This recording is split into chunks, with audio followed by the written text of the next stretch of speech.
¿Cuántas veces nos hemos preguntado si lo que vimos fue real? Si en verdad alguien nos tocó, si hay alguien caminando por la casa sin que podamos verlo. Hay miles de historias, leyendas, mitos y relatos sobrenaturales alrededor del mundo, y estas son solo algunas de ellas. Mi nombre es Luis Martín, y esto es LM Terror Nocturno. Bienvenidos.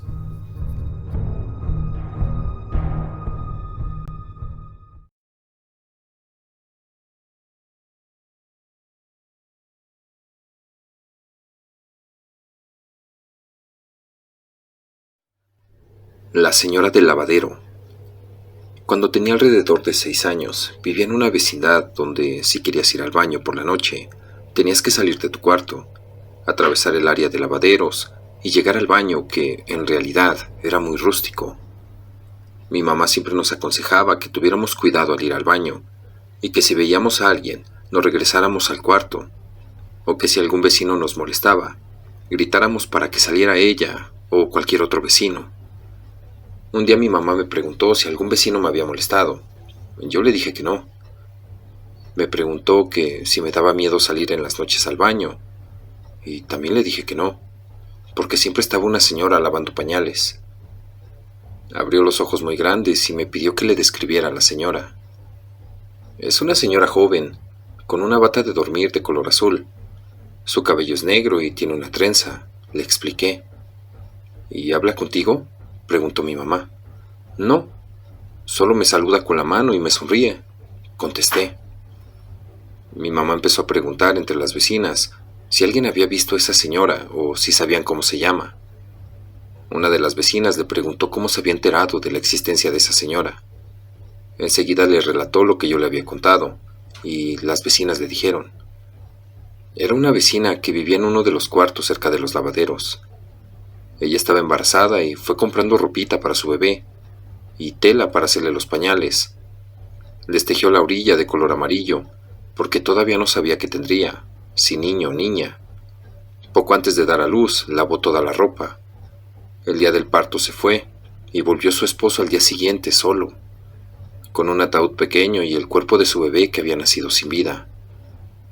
Pensó que lo mejor era que su esposa no estuviera ni en el funeral ni en el entierro del niño.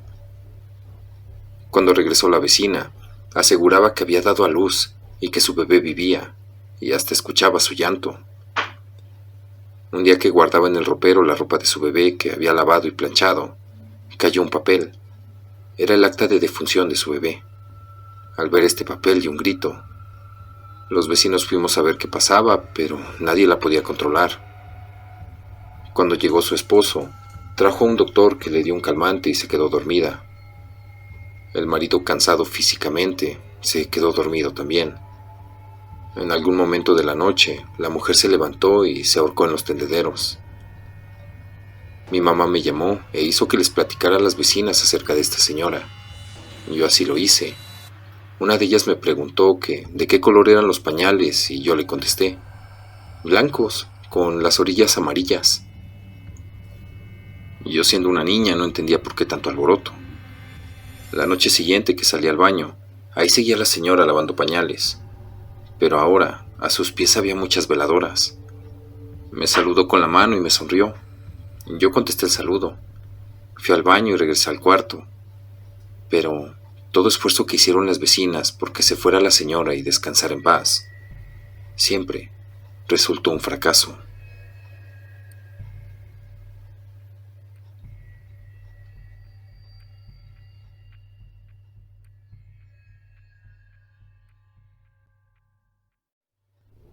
La niña caníbal del metro. El metro de la Ciudad de México es un lugar alrededor del cual existen muchísimas historias. Después de todo, miles de personas lo usan todas las semanas, siendo una concentración grande de gente. Y puede pasar de todo, incluso algunas situaciones que jamás hubiéramos imaginado. La siguiente historia se dice que fue verdad, mientras que para otros es solo una leyenda urbana más, que se ha creado alrededor de este sitio. Se dice que la protagonista fue una pequeña de nombre Rosarito Sánchez Sierra. Ella tenía apenas 8 años y se dirigía a ver a su madre. Para ello, tomó la línea 1 del transporte colectivo. Todo ocurrió el 7 de septiembre de 1972, en la estación Tacubaya. A esa altura fue la última vez que se le vio, porque terminó por perderse. Estuvo perdida por al menos una quincena, pero lo que sucedió fue terrible. El 22 de septiembre ella fue encontrada. Estaba escondida todavía en los túneles de la zona, y ella misma terminó por narrar los horribles acontecimientos. Según dice, terminó por asustarse y la única solución que encontró fue esconderse entre los túneles del metro. Permaneció ahí y no sabía por cuánto tiempo, pero llegó el momento en que empezó a sentir mucha hambre, y estuvo andando por los caminos hasta que llegó el momento en el que se encontró con un vagabundo tirado. Se percató de que estaba sin vida, pero no de hace mucho.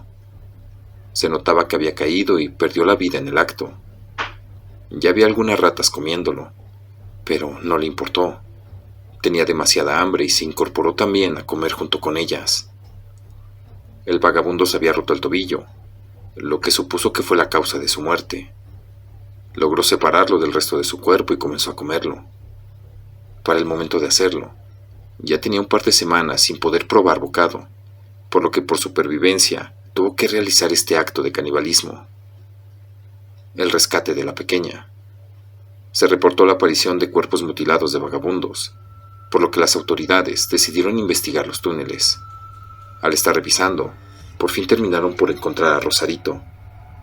Al verla rodeada de huesos y la cercanía con los cuerpos, terminaron por comprender lo que había pasado. Fue rescatada y regresada con su madre. Se dice que no fue llevada a la cárcel por las circunstancias que vivió, tomado más como un acto de supervivencia, pero que fue encerrada en el Instituto Mexicano de Investigación Psiquiátrica por los daños que tuvo, lugar donde falleció el pasado año 2010. Pero, ¿fue verdad esta historia? Hoy en día, es contada como parte de las leyendas urbanas del metro, pero su primera aparición se remonta a una publicación de la revista Insolente que se publica en México. La misma revista habla que fue un caso que quedó archivado en el tiempo, pero que fue publicada originalmente en periódicos de su época, y que en ellos únicamente se dedicaban a reproducir la historia.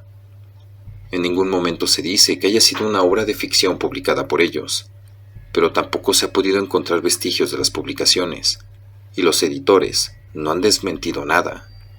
Por lo tanto, y por lo impactante que es, pasará a formar parte de las leyendas del metro de la Ciudad de México.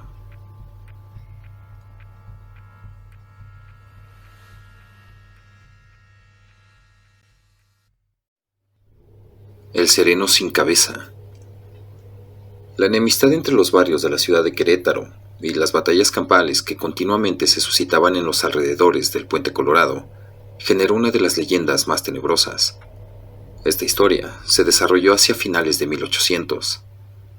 En los alrededores del Puente Colorado, los que deseaban cruzar este río tenían que hacerlo por este puente, que era el único paso que había en aquella época. Al otro lado del puente estaba el barrio de San Sebastián, donde los vecinos de este sitio eran muy conocidos debido a que eran muy conflictivos. La gente les llamaba los encuerados, debido a que en su mayoría eran indígenas que usaban tan solo un calzón de manta, los cuales impedían que cualquier persona que no fuera de su barrio ingresara al mismo. También, cuando los encuerados se adentraban en otros barrios de la ciudad, era muy frecuente que se armaran batallas campales muy agresivas. Uno de los grupos que más sufrió a manos de los encuerados eran los cantaderos. Estos ejercían el oficio de aguadores, llevando agua de este río a la ciudad, usando cántaros para transportar la misma, pues en aquella época no había drenaje en las casas, y cuando los cantaderos intentaban sacar agua de este río al barrio de San Sebastián, los encuerados que se creían dueños del río y del barrio los atacaban de una manera muy agresiva. Cuando los grupos de cantaderos provenientes del barrio de Santa Rosa trataban de vengarse de los maltratos de los encuerados, eran rechazados por estos con una sangrienta brutalidad. Siempre la victoria era para los encuerados, que acababan correteando a los pobres cantaderos, que se regresaban corriendo a sus barrios como podían, con sus cántaros quebrados, y por desgracia, era muy frecuente que muchos de ellos fueran asesinados por algún encuerado.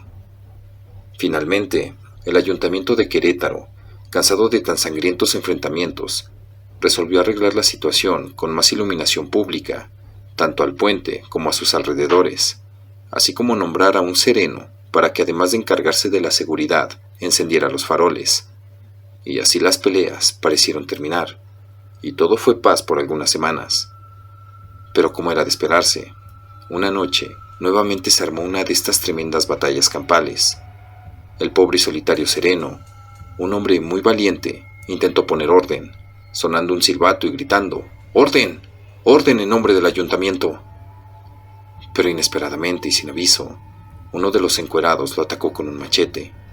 Lo hizo con tal odio y furia que le cortó la cabeza, ahí mismo, a la mitad del puente.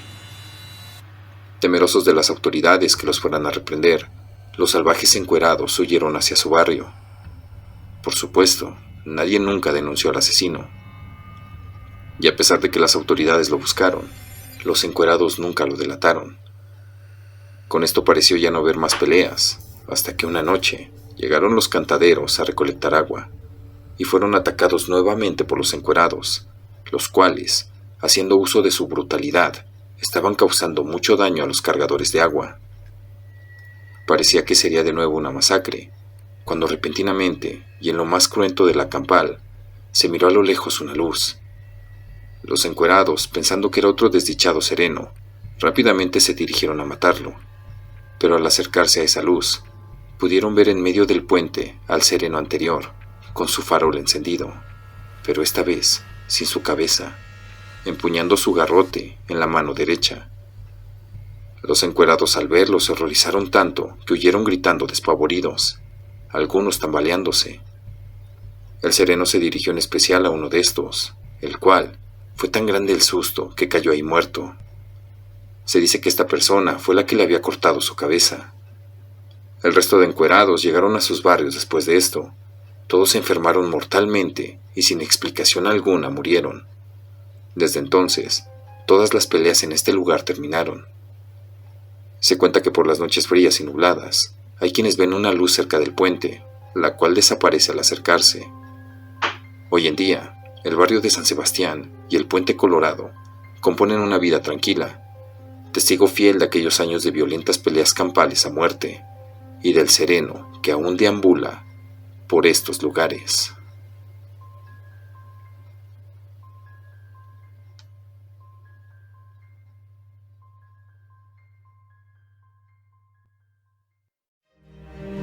Si te ha sucedido algo paranormal, conoces alguna historia o relato que quieras compartir, envíalo al correo que aparece en pantalla, aportesterrornocturno@gmail.com. También puedes enviarme fotos o videos paranormales que te gustaría que publicara en próximos videos. No olvides suscribirte, compartir, dar like y activar la campanita de notificaciones. Esto fue LM Terror Nocturno. Hasta el próximo video.